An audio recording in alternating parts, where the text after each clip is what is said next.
ಕರ್ನಾಟಕ ದಲಿತ ಸಂಘರ್ಷ ಸಮಿತಿ ರಾಜ್ಯಾಧ್ಯಕ್ಷರು ಆರ್ಪಿಐ ಬಿ ರಾಷ್ಟ್ರೀಯ ಅಧ್ಯಕ್ಷರಾದ ದಾದಾ ಸಾಹೇಬ್ ಡಾಕ್ಟರ್ ಎನ್ ಮೂರ್ತಿರವರಿಂದ ಸುದ್ದಿಗೋಷ್ಠಿ. ಮೀಸಲಾತಿ ವರ್ಗೀಕರಣ ಉದ್ಯೋಗದಲ್ಲಿ ಮೀಸಲಾತಿ ಎಸ್ಸಿ ಎಸ್ಟಿ ಸಮುದಾಯಗಳಿಗೆ ವಿಶೇಷ ಅನುದಾನ ನೀಡುವಂತೆ ಸುದ್ದಿಗೋಷ್ಠಿಯಲ್ಲಿ ಭಾಗವಹಿಸಿದ್ದರು.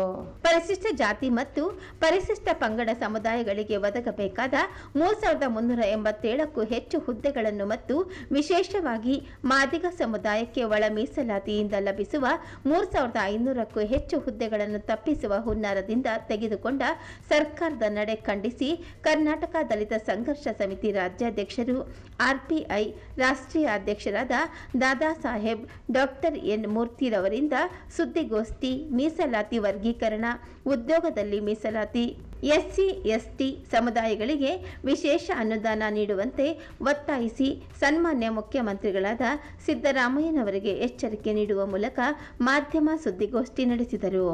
ಈ ದಿನ ಕರ್ನಾಟಕ ದಲಿತ ಸಂಘರ್ಷ ಸಮಿತಿ ಮತ್ತು Republican party of India RPI ಇಂದ ಇವತ್ತು ಸಭೆಯನ್ನು ನಡೆಸಿದ್ದೇವೆ. ಇಡೀ ದಿನ ನಡೆಸಿದ ಸಭೆಯಲ್ಲಿ ಒಮ್ಮತದಿಂದ ತೀರ್ಮಾನ ಆದಂಗೆ ಪರಿಶಿಷ್ಟ ಜಾತಿಗಳ ಒಳ ಮೀಸಲಾತಿ ವರ್ಗೀಕರಣದಲ್ಲಿ ಸನ್ಮಾನ್ಯ ಶ್ರೀ ಮುಖ್ಯಮಂತ್ರಿ ಸಿದ್ದರಾಮಯ್ಯನವರ ಸರ್ಕಾರ ಅತ್ಯಂತ ನಿರ್ದಯವಾದಂಥ ಮತ್ತು ಧ್ವನಿ ಇಲ್ಲದವರ ಸಮಾಜವನ್ನು ಧ್ವನಿ ಅಡಗಿಸುವಂತಹ ಕೆಲಸವನ್ನು ಮಾಡ್ತಾ ಇದೆ. ಮಾದಿಗ ಮತ್ತು ಮಾದಿಗ ಸಂಬಂಧಿತ ಜಾತಿಗಳು ಸಾಮಾಜಿಕವಾಗಿ ಶೈಕ್ಷಣಿಕವಾಗಿ ತುಂಬ ಹಿಂದುಳಿದ ಸಮಾಜ. ಹಾಗೆಯೇ ಪರಿಶಿಷ್ಟ ಜಾತಿಯಲ್ಲಿರ್ತಕ್ಕಂಥ ವಲಯ ಸಮಾಜನೂ ಸೇರಿ 101 ಜಾತಿಗಳು ಹಿಂದುಳಿದ ಸಮಾಜ ಇದೆ.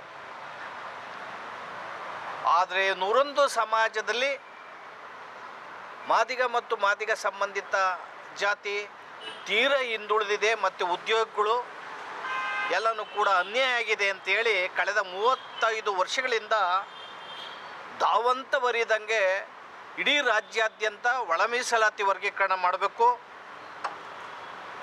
ಮೀಸಲಾತಿನಲ್ಲಿ 101 ಜನಕ್ಕೂ ಸಮಾನವಾಗಿ ಉದ್ಯೋಗಗಳು ಮತ್ತು ಆರ್ಥಿಕ ಸಮಾನತೆ ಸಿಕ್ಕಿಲ್ಲ ಅಂತ ಹೇಳಿ ಹೋರಾಟವನ್ನು ಮಾಡಿದ್ದಾರೆ. ಈ ಹೋರಾಟ ಮಾಡ್ಕೊಂಬಂದಂತಹ ನಾವುಗಳು ಈ ಹೋರಾಟದ ಸಂದರ್ಭದಲ್ಲಿ ಸುಮಾರು 8-10 ಜನರು ಜೀವ ಕಳ್ಕೊಂಡಿದ್ದಾರೆ.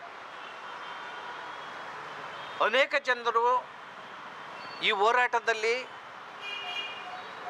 ಪ್ರಾಣ ಮತ್ತು ಅವರು ತೀರೋಗಿದ್ದಾರೆ. ಅನೇಕ ಜನರು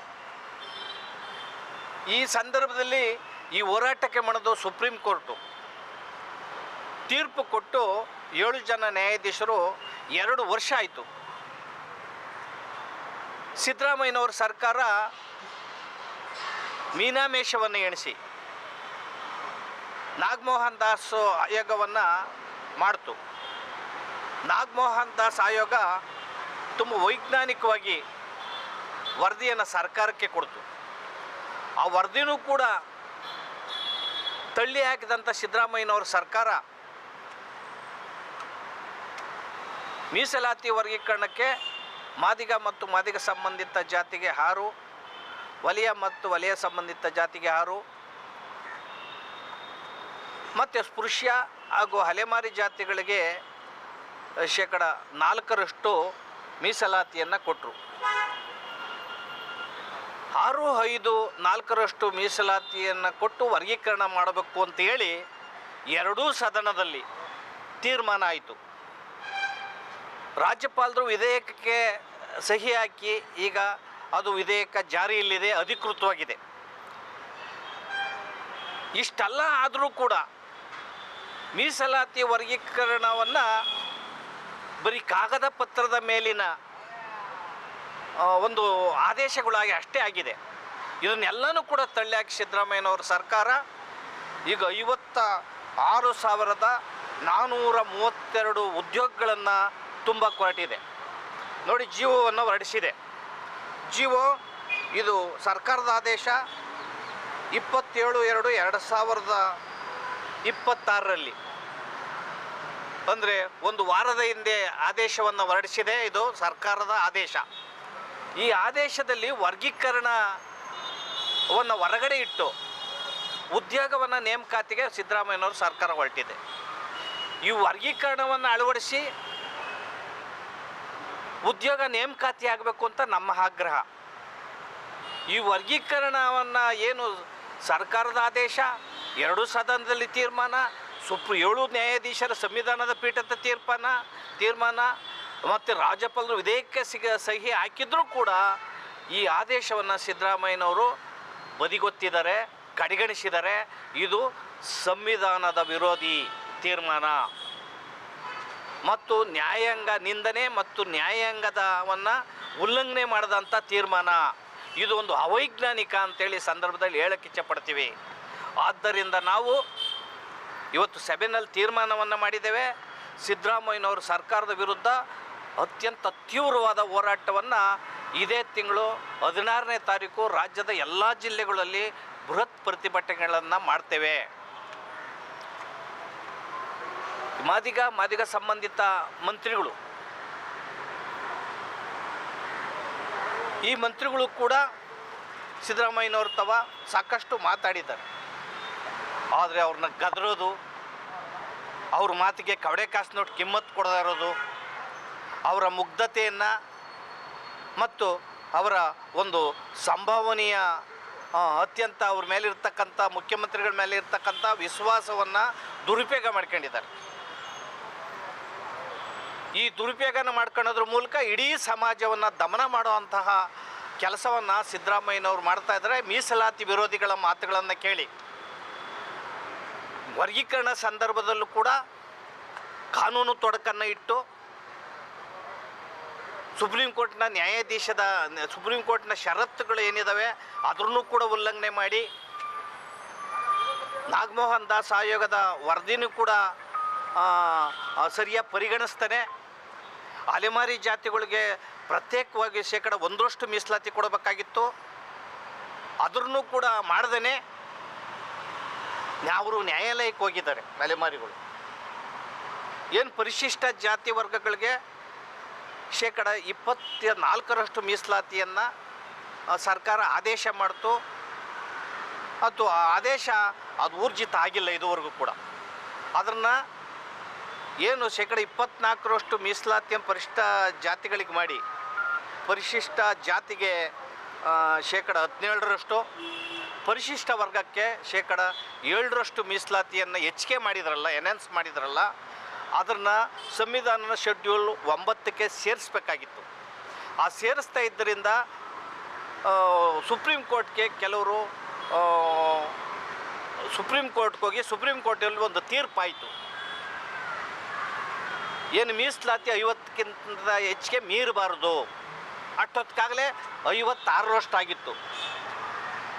ಪರಿಶಿಷ್ಟ ಜಾತಿ ವರ್ಗಗಳ ಮೀಸಲಾತಿ 24% ಆಗಿತ್ತು. ಇತ್ತೀಚಿನ ತೀರ್ಪು ಆ ಸೀಲಿಂಗ್ ಮೀರಬಾರ್ದು, 50% ಮೀರಬಾರ್ದು ಅಂತೇಳಿ ಸುಪ್ರೀಂ ಕೋರ್ಟ್ ಆದೇಶ ಬಂದಿದೆ. ಈ ಆದೇಶವನ್ನು ನೆಪ ಮಾಡ್ಕೊಂಡು ಮತ್ತೆ ಮೀಸಲಾತಿ ವರ್ಗೀಕರಣ ವಿಚಾರ 2 ಪಿಟಿಷನ್ ಸುಪ್ರೀಂ ಕೋರ್ಟ್ ಹೈಕೋರ್ಟಲ್ಲಿದೆ. ಹೈಕೋರ್ಟಲ್ಲಿ ಸ್ಪಷ್ಟವಾಗಿ ಹೇಳಿದೆ ಒಂದು ತೀರ್ಪಲ್ಲಿ 15% ಮೀಸಲಾತಿ ಪ್ರಕಾರ ಪರಿಶಿಷ್ಟ ಜಾತಿಗೆ ನೀವು ನೇಮಕಾತಿಯನ್ನು ಮಾಡೋದ್ರಲ್ಲಿ ವರ್ಗೀಕರಣವನ್ನು ಸೇರಿಸಿ ನೇಮಕಾತಿ ಮಾಡೋದ್ರಲ್ಲಿ ಯಾವುದೇ ಅಭ್ಯಂತರವಿಲ್ಲ, ನೀವು ಆ ಪ್ರಕ್ರಿಯೆಯನ್ನು ಶುರು ಮಾಡ್ಬೋದು ಅಂತ ಹೇಳಿ ಆದೇಶವನ್ನು ಕೊಟ್ಟಿದೆ. ಸುಪ್ರೀಂ ಕೋರ್ಟ್ನಲ್ಲಿ ಅಥವಾ ಹೈಕೋರ್ಟ್ನಲ್ಲಿ ಉದ್ಯೋಗ ನೇಮಕಾತಿ ಸಂದರ್ಭದಲ್ಲಿ ಒಳ ಮೀಸಲಾತಿ ಕೊಡಬಾರ್ದು ಅಂತ ಯಾವುದೇ ತೀರ್ಪು ಇಲ್ಲ. ಯಾವುದೇ ತೀರ್ಪು ಇಲ್ಲದ ಇದ್ದರೂ ಕೂಡ ಮತ್ತು ನಾವು ಅಡ್ವೊಕೇಟ್ ಜನರಲ್ ಶಶಿಕಿರಣ ಶೆಟ್ಟಿ ಅವರನ್ನು ಮೀಟ್ ಮಾಡಿದ್ದೇವೆ. ಅವರು ಕೂಡ ರೈಟಿಂಗಲ್ಲಿ ಕೊಟ್ಟಿದ್ದಾರೆ. ಏನು ಯಾವುದೇ ಕೋರ್ಟ್ನಲ್ಲಿ 15% ಮೀಸಲಾತಿಗೆ ಅಳವಡಿಸಿ ವರ್ಗೀಕರಣ ಮಾಡಬಾರ್ದು ಅಂತೇಳಿ ಯಾವ ಕೋರ್ಟು ತೀರ್ಪಿಲ್ಲ, ಮಾಡ್ಬೋದು ಸರ್ಕಾರ ಅಂತ. ಸಿದ್ದರಾಮಯ್ಯನವರು ಮೀಸಲಾತಿ ವಿರೋಧಿಗಳು, ಜೊತೆಗೆ ಮಾದಿಗ ಸಂಬಂಧಿತ ಪಕ್ಕ ವಿರೋಧಿ. ಯಾರು ಒಳ ಮೀಸಲಾತಿಗಳನ್ನು ಒಳ ಮೀಸಲಾತಿಯನ್ನು ತಡೆದ್ರೋ ಅದೇ ಜನರ ಮಾತುಗಳನ್ನು ಕೇಳಿ ಸಿದ್ದರಾಮಯ್ಯನವರು ಈ ರಾಜಕೀಯಕ್ಕೆ ಬಳಕೆ ಮಾಡ್ಕೊತಾ ಇದ್ದಾರೆ. ಸಿದ್ದರಾಮಯ್ಯನವರು ಒಳ ಮೀಸಲಾತಿಯನ್ನು ಮುಂದೂಡ್ತಾ ಇದ್ದಾರೆ. ಇದು ಏನು ಔದ್ಯೋಗಿಕ ಆಕಾಂಕ್ಷಿಗಳಿದ್ದಾರೆ ಯುವಕರು, ಪಾಪ ಅವರು ವಯೋಮಿತಿನೂ ಕೂಡ ಮೀರ್ತಾ ಇದೆ. ಅವರು ಕೂಡಲೇ ನೇಮಕಾತಿಗಳನ್ನು ಮಾಡಬೇಕು. ಸರ್ಕಾರದಲ್ಲಿ 2,85,000 ಹುದ್ದೆಗಳು ಖಾಲಿ ಇದ್ದಾವೆ, ಕೂಡಲೇ ತುಂಬಬೇಕು. ಅವರು ಉದ್ಯೋಗ ಆಕಾಂಕ್ಷಿಗಳು ಯುವಕರಿಗೂ ಕೂಡ ಉದ್ಯೋಗ ಸಿಗಬೇಕು. ಆದರೆ ಇವರು ಬರೀ ತೊಡಕಿಡೋ ಅಂಥದ್ದು, ರಾಜಕೀಯಕ್ಕೆ ಬಳಕೆ ಮಾಡ್ಕೊಳ್ಳೋ ಅಂಥದ್ದು, ಆದಷ್ಟು ದಿನ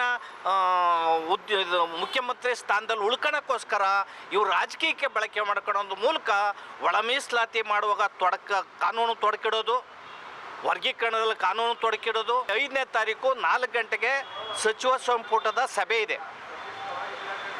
ಈ ಸಚಿವ ಸಂಪುಟದ ಸಭೆಯಲ್ಲಿ ಏನಾದರೂ ಸಿದ್ದರಾಮಯ್ಯನವ್ರು ತೀರ್ಮಾನ ಮಾಡದೆ ಹೋದರೆ ಈ ರಾಜ್ಯದಲ್ಲಿ ಏನಾದರೂ ಕೂಡ ಕಾನೂನು ಸುವ್ಯವಸ್ಥೆ ಕುಸಿದ್ರೆ ಮತ್ತು ಹೋರಾಟಗಾರರು ಭಾಳ ಉದ್ರೇಕರಾಗಿದ್ದಾರೆ, ಆಘಾತ ಆಗಿದೆ ಮತ್ತು ನೋವಾಗಿದೆ. ಹೆಚ್ಚು ಕಮ್ಮಿಯಾಗಿ ಜೀವ ಹಾನಿಗಳು ಏನಾದರೂ ಆದರೆ ಸಿದ್ದರಾಮಯ್ಯನವ್ರ ಮೇಲೆ ಸುಮ್ಮನೆ ಬಿಡಲ್ಲ, ನಾವು ಕ್ರಿಮಿನಲ್ ಕೇಸ್ ಹಾಕ್ತೇವೆ, ನಿಮ್ಗೆ ಅಟ್ರಾಸಿಟಿ ಕೇಸ್ ಹಾಕ್ತೇವೆ ಅನ್ನೋ ಮಾತನ್ನು ಈ ಸಂದರ್ಭದಲ್ಲಿ ಹೇಳಕ್ಕೆ ಇಚ್ಛೆಪಡ್ತೀನಿ. ಸಿದ್ದರಾಮಯ್ಯನವ್ರ ಜೊತೆಗೆ ಯಾರಿದ್ದೀರಿ, ರಾಜಕೀಯವಾಗಿ ನೀವು ಬೆತ್ತಲೆ ಆಗ್ತೀರಿ ಅನ್ನೋ ಮಾತನ್ನು ಮೀಸಲಾತಿ ವಿರೋಧಿಗಳು ಯಾರಿದ್ದೀರಾ ನೀವು, ವರ್ಗೀಕರಣದ ವಿರೋಧಿಗಳು ಯಾರಿದ್ದೀರಾ ನೀವು, ಮೀಸಲಾತಿ ವರ್ಗೀಕರಣದ ವಿರೋಧಿಗಳು ಬೆತ್ತಲಾಗ್ತೀರಿ, ಅದ್ರ ಜೊತೆ ಸಿದ್ದರಾಮಯ್ಯರು ಕೂಡ ಬೆತ್ತಲಾಗ್ತೀರಿ ಅನ್ನೋ ಮಾತನ್ನ ಈ ಸಂದರ್ಭದಲ್ಲಿ ನಾನು ಹೇಳಕ್ಕೆ ಇಚ್ಛೆಪಡ್ತೀನಿ. ಸಿದ್ದರಾಮಯ್ಯನವರು ಲಿಂಗಾಯತ ಸಮಾಜದಲ್ಲಿ ಬೆಂಕಿ ಹಾಕಿ ಬಡದಾಟ ತಂದಿಟ್ಟರು. ಈಗ ಒಲಮಾದಿಗ ಸಮಾಜದಲ್ಲಿ ಬಡದಾಟವನ್ನು ತಂದಿಟ್ಟಿದ್ದಾರೆ. ಇವರು ಇಡೀ ಕಾಲೋನಿಗಳು ಎಲ್ಲನೂ ಕೂಡ ವಿಭಜನೆ ಆಗಿದ್ದಾವೆ, ಒಡೆದೋಗಿದ್ದಾರೆ. ಬಾಬಾ ಸಾಹೇಬ್ ಅಂಬೇಡ್ಕರ್ ಅವರ ಏನು ಈ ಸಮಷ್ಟಿಯಾಗಿ ಸಮಾಜವನ್ನು ಸೇರಿಸಿದ್ರು, ಆ ಸಮಾಜವನ್ನು ಒಡೆದಾಕಂಥ ಕೆಲಸವನ್ನು ಸಾಮಾಜಿಕ ನ್ಯಾಯದ ಹೆಸರಿನಲ್ಲಿ ಸಿದ್ದರಾಮಯ್ಯನವರು ತೀರ ಅನ್ಯಾಯವನ್ನು ಸಮಾಜಕ್ಕೆ ಮಾಡಿದ್ದಾರೆ. ಇವತ್ತು ಆಘಾತವನ್ನು, ಆತಂಕವನ್ನು ಮಾದಿಗ ಸಂಬಂಧಿತ ಸಮಾಜಗಳು ಇವತ್ತು ಹೃದಯ ಆಘಾತ ಆಗುವಂಥ ಸಂದರ್ಭ ಇದೆ, ವಿಷ ಉಂಟಾದ ಸಂದರ್ಭದಿದೆ. ಯುವಕರುಗಳು ತುಂಬ ಉದ್ರೇಕರಾಗಿದ್ದಾರೆ.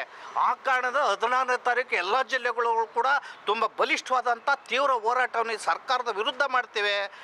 ಜೊತೆಗೆ ಬಾಗಲಕೋಟೆಯಲ್ಲಿ, ದಾವಣಗೆರೆಯಲ್ಲಿ ನಡೆಯುವಂಥ ಉಪಚುನಾವಣೆ ಇದೆಯಲ್ಲ, ನೀವು ಹೆಂಗೆ ಗೆಲ್ತಿರೋ ಕಾಂಗ್ರೆಸ್ನವ್ರು ನೋಡೇನು ಮಾಡ್ತೀವಿ, ಚಾಲೆಂಜ್ ಮಾಡ್ತೀವಿ, ನಿಮ್ಮನ್ನು ಸೋಲಿಸ್ತೀವಿ ನಾವು ಅನ್ನೋ ಮಾತನ್ನು ಹೇಳೋದ್ರ ಮೂಲಕ ಮಹಾನಗರ ಪಾಲಿಕೆ 2028ರ ಚುನಾವಣೆಯಲ್ಲಿ ಕಾಂಗ್ರೆಸ್ನ ಬುಡು ಸಹಿತ ರಾಜ್ಯದಲ್ಲಿ ಕಿತ್ತಾಕೋದಕ್ಕೆ ಇವತ್ತಿಂದ ನಿದ್ದೆ ಮಾಡಲ್ಲ. ನಾವು ಹಳ್ಳಿಗಳಲ್ಲಿ ಕ್ಯಾಂಪ್ ಮಾಡ್ತೀವಿ, ಹೋರಾಟ ಮಾಡ್ತೀವಿ. ಈ ಸಮಾಜವನ್ನು ಒಡೆದಾಕಿದ್ರಿ ಸಿದ್ದರಾಮಯ್ಯನವರೇ. ಆ ಪಾಪ, ಆ ಶಾಪ ನಿಮ್ಮನ್ನು ಸುಮ್ಮನೆ ಬಿಡಲ್ಲ ಸಿದ್ದರಾಮಯ್ಯನವರೇ. ನೀವು ಎಷ್ಟು ದಿನ ಮುಖ್ಯಮಂತ್ರಿ ಆಗಿದ್ದರು ಅನ್ನೋದು ಮುಖ್ಯ ಅಲ್ಲ, ಮುಖ್ಯಮಂತ್ರಿ ಆಗಿದ್ದಾಗ ಏನು ಮಾಡಿದೆ ಅನ್ನೋದು ಮುಖ್ಯ.